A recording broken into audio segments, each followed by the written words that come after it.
wonder what you think about polyamory as opposed to a committed, exclusive relationship, a nuclear family model. Because I feel like I want to be, like I never really had a playful teenage life, so to speak, or 20s, so maybe this guy lived it, but I feel I want to explore that, to be playful, so I'm not ready for like a serious lifetime or whatever like that. Well, just before I, comment on the whole polyamory thing, I just want to say that, it's also a matter of age. Mm-hmm. So if one wants to have children, it's always better to have them younger. So you also keep young and they keep you young and so on. If you have a child when you're 65 years old, it's a little different then, you know what I mean, or 60 or 50 or so on. I don't know what your age is, but that is also something to take into consideration, I feel. From a spiritual point of view, the younger you have children, the better the ego breaks down, because the children are also in that process of ego breaking down, which also helps you to connect with soul. I'm talking about, of course, this doesn't apply to everyone in the world, but it is something very advisable actually. If there is any small calling in you to have a child, rather go for it than not go for it. I mean, of course, not if you don't have a woman at all, you don't have a child just with a tree, but I'm saying, if there is a chance for that. As far as the issues of polyamory, I think increasingly society is opening itself to these possibilities. Everywhere in the world, there are societies that are actually, interestingly enough, quite polyamorous. I've always said that Indian society is polyamorous. So in the extended families, the larger families, unspoken of course, it's not paraded, on the streets, but there has always been a form of polyamory present. It has been sort of almost an acceptable part of life. So in the larger extended families, brothers, sisters, wives, there are, like they say, for example, Sali Adi Gharwali, meaning your sister-in-law is half your wife, for example. These are old adages or that point to a polyamorous way of living in Indian society. Of course, not flaunted, because human jealousy will always also be part of the mix. Having said that, you, in the context in which you live and in the societies in which you live, would have to face a lot of challenges in that area, because jealousy is always something that emerges, and however tuned in you are with your soul, which leaves you a certain freedom to tune into the soul of others, you also have to take into account that the society in which you live is absolutely not geared for that even today, and has a very strong resistance to those forms of coexistence. So it's a difficult way to live, I feel, and the question is, why would you want to put yourself through that? You can also, for example,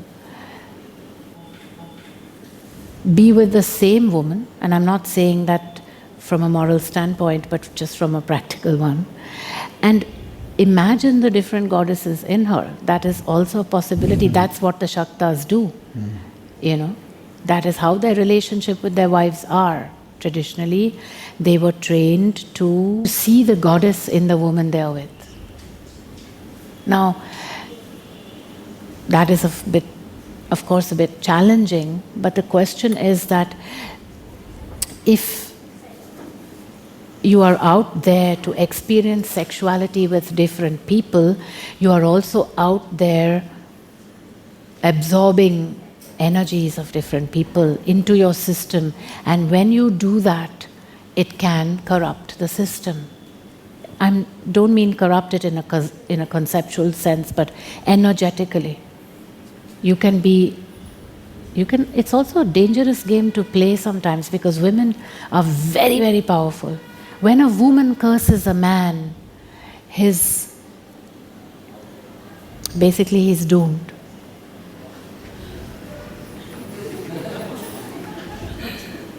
And it's also true. You'll see a lot of men, when men are not careful how they treat their women, they can be so badly impacted in their work, in their sense of worth, by a woman's silent curse. It's not worth attracting that. It just simply isn't. And I tell this to the teenagers, 18, 20-year-olds who come to me. I say, I know that you are in an experimental stage in your life, but ensure that when you're going into that lab, nothing is exploding in your face. Be very quiet about these things, because if women find out, they curse those men lifelong. The more good-looking a man is, the more women he has, the more cursed he is. So you have to also understand that it's not just about fulfilling your desires. It is also about the impact your actions have on others and what you invite in exchange. And remember, the female is a dangerous creature. Do not mess with her. She's dangerous. Keep her happy as much as you can and step out of her way as much as you can. That is the advice. Thanks. A jealousy of a woman. If men knew how women get jealous, they would never mess around with them. Or if they messed around, they would never let them find out. I've enjoyed some very in-depth discussions with female friends who maybe themselves naturally feel a little somewhat polyamorous. Yes. And how they experience it. And it was very healing to me, actually, to receive that sharing and a different perspective from the type of woman who's very fixated on a nuclear family model. So there's also different varieties of orientations of women, and so it'd be important to... I know people who live in or lived in polyamorous groups and things like that. And I've almost never seen it work. Because at one point what happens is, one person enters into that group who is more desired than the others, and then the mud fight starts. And it's most of the time between the women, not the men. So if you are on a path of self-realization, Shiva, and I think you are, then it is about realizing self first, and experiencing sexuality in different ways and different colors and different flavors and so on is a hobby. It is not something which is going to conduct you to the self and the knowledge of self. Once you have that, even once you feel that thing, that soul presence, the need for a polyamorous experience will in of itself dissolve, because it's too challenging for a system in today's day and age to enter into those things, maybe as an experience, but then what happens? What if you get caught in that fight? Then what do you do? How do you extricate yourself from it?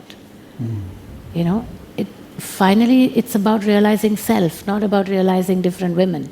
And if you realize self, then you will not have that problem at all, because that one woman that is meant for you will turn up. It's 1,000,000% guarantee.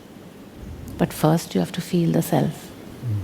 So, while I understand that you have desires, the question is, do you want to give in to the desires, or do you want to give in to first that process of realization and keep the rest of it for when you're settled in self? It's a safer path, I feel.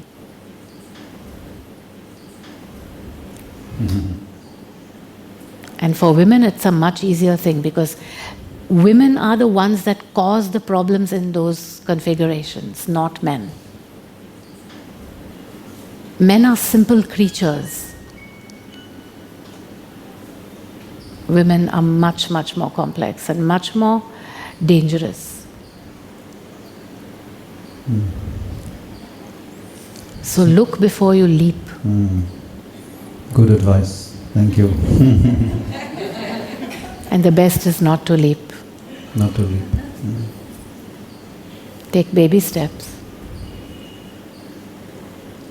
On the topic of... I just have to see, Shiva, if there's a hand up here. I think there is one and there is two. So I have to take her first, then him.